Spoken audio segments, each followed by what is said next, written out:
America's energy grid is at a tipping point. Renewables now provide about 22% of U.S. electricity, with wind and solar alone accounting for about 14%. But there's a challenge. Wind and solar depend on the weather, making energy storage critical. Enter thermal batteries, a reimagined technology that stores excess energy from renewables when production is high and releases it when needed. Intermittent wind and solar power are becoming the cheapest forms of energy that humans have ever known. And all kinds of energy storage is now being used to harness that to drive transportation, to drive the electricity grid. Heat batteries are a fundamentally new way of storing energy at a small fraction of the cost. A thermal battery is a device that stores electricity as heat in a variety of materials like graphite or bricks, keeping it hot for hours or days until it's needed to be released as electricity. They can reach various temperatures going over 3,000 degrees Fahrenheit depending on the technology and materials, making it perfect for powering factories. This simple technology helps store energy from renewable sources like wind and solar, when wind and solar generation is intermittent. By using materials like clay and iron alloy instead of rare resources like lithium or cobalt, thermal batteries avoid the supply chain constraints of other technologies. What a thermal battery does is it allows you to soak up those clean, inexpensive electrons from wind and solar, store them as heat, and then deliver that energy later to an industrial customer on demand and cost effectively. But thermal battery companies must prove that they can scale their systems to replace fossil fuel heat in a variety of industries, which requires significant investment and infrastructure upgrades. CNBC talked to some of the companies leading the charge in thermal batteries to understand why they're going all in on this technology.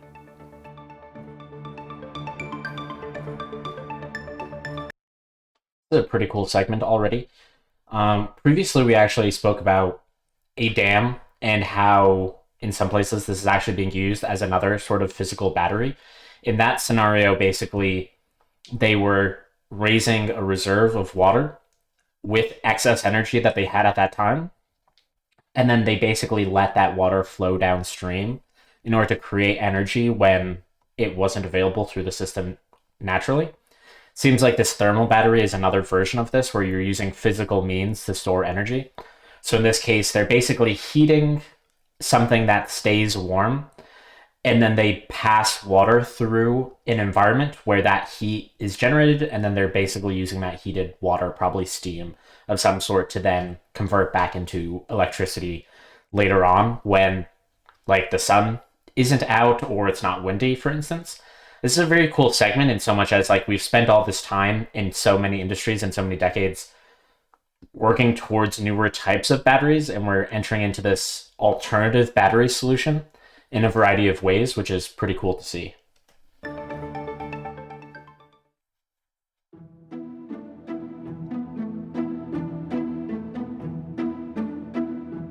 Thermal batteries could be the solution to decarbonizing heavy industry. There are many, many companies, many people around the world racing to try to develop an energy storage technology that's cheap enough to enable that to fully displace fossil fuel-based power production.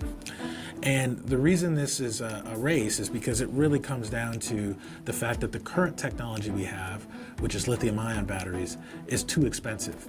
One report that examined long-duration energy storage projects around the world found that the capital costs for a fully installed lithium-ion battery system were $304 per kilowatt hour, compared to $232 per kilowatt hour for thermal energy systems. Heat batteries are a critical tool to decarbonize industry, which otherwise is on track to be way more than half of all our greenhouse gas emissions by 2050. Intermittent electricity is cheaper than burning fuel if we can have very low-cost energy storage to deliver energy the way industry uses energy, as heat.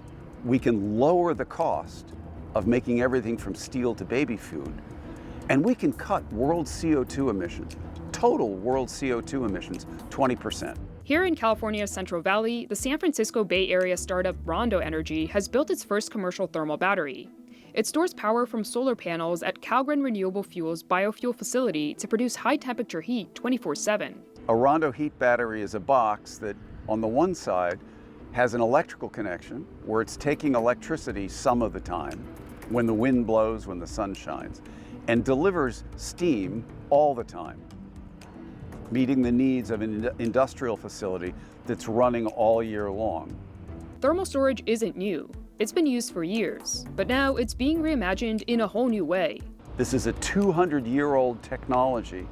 Rondo found a way to take that process and that material to build the world's lowest cost, simplest energy storage.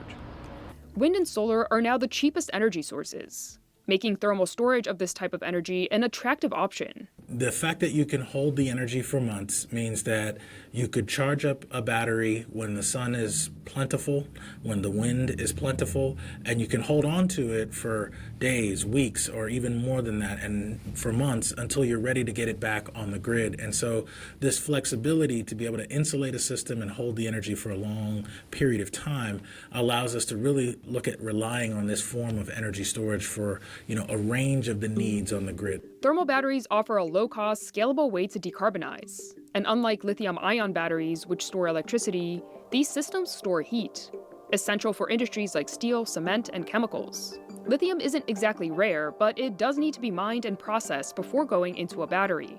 We use unrefined raw materials, brick made from clay, that we store energy by heating it to over 1,000 C, over 2,000 Fahrenheit.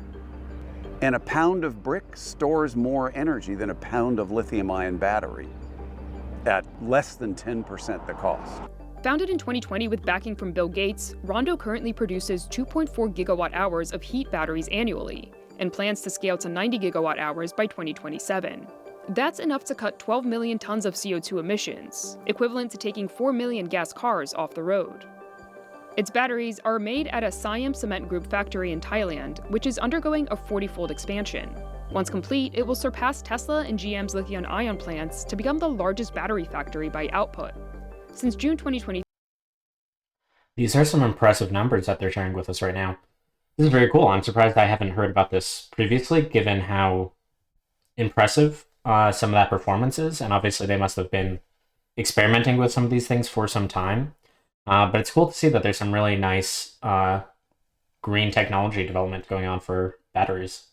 Rondo has announced 11 commercial developments. This includes 8 projects over $140 million in funding and 4 key partnerships. Together, these represent more than 3 gigawatt hours of heat battery development opportunities. These projects span 5 industries: food and beverage, cement, fuel, chemicals, and textiles. The products produced range from fine-grade whiskey and ready-to-drink cocktails to sustainable aviation fuel, cement, recycled plastics, and biogas. We really have an enormous amount of demand coming from industrials to work with us because they see us in many cases as the only platform that can really address the need at the scale and the speed that they need to address it. One of those deals is Eastman Chemical, a $10 billion specialty materials company to provide energy storage at a recycling plant in Texas. It was really an opportunity to lower greenhouse gas emissions and do that in a way that enabled ongoing, safe, reliable operation of the plant.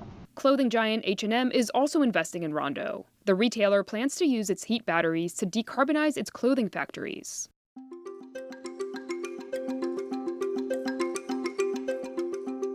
Rondo isn't alone. Almost 30 companies are racing to develop thermal storage solutions. One of them is Antora Energy, based in Sunnyvale, California. Founded in 2018, Antora uses carbon-based blocks to capture and store heat. The company is also working to convert that heat back into electricity with thermophotovoltaic technology. Antora has raised $150 million to commercialize its design and scale production. What we've done at Antora is develop a whole new way to store energy in a thermal battery. And it's using techniques that have been around for centuries, which is basically just take an inexpensive material like a solid block of carbon and heat it up. But the way that we've constructed our product, the way that we're manufacturing it in a modular way here in a US factory, all of that is new and will dramatically accelerate the deployment of this technology. Fourth Power in Boston is another one. Its systems use superheated graphite blocks and thermophotovoltaic cells to convert stored heat into clean power. A recent $19 million funding round is helping it build a 10 megawatt hour power plant to test out the technology. We take energy from renewables, solar or wind. The actual energy is stored in graphite blocks, and we convert the heat back to electricity using a special kind of solar cell that we call a thermophotovoltaic cell, an extremely high temperature heating element very similar to an incandescent light bulb.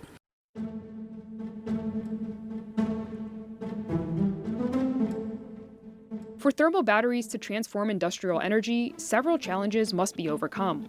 The biggest challenges today is that almost no one knows that this new kind of energy storage is now here. But that's starting to change. In Europe, thermal batteries are gaining traction with an ecosystem of utilities and developers emerging. Meanwhile, in the US, the focus has been on other green energy projects. In the United States today, a lot of the focus, rightly so, has been on electric vehicles and decarbonizing the grid. But this is the next giant opportunity in addition to those things. And one of the limits on how fast this can grow is how fast can the market be educated that this is now here. The nature of thermal energy storage projects also makes them more difficult to develop. One of the challenges will just be, as we scale up, actually attracting the capital that it takes to actually do these deployments early on, and then seeing the cost actually come down. Integration with existing systems is also an obstacle. Eastman Chemical is working to decarbonize its methanolysis process, whereby hard-to-recycle polyester is recycled into new materials. We are integrating this technology with our cogen technology that already exists at the facility, and we'll be leveraging a combination of solar power and green energy credits from the grid.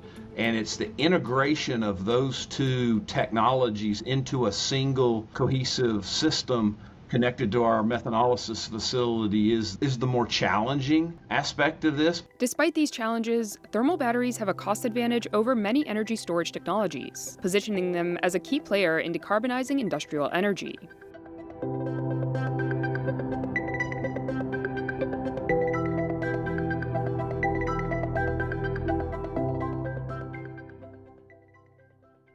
Thank you for watching. If you've enjoyed what you've seen, please hit like or subscribe. I'll see you around.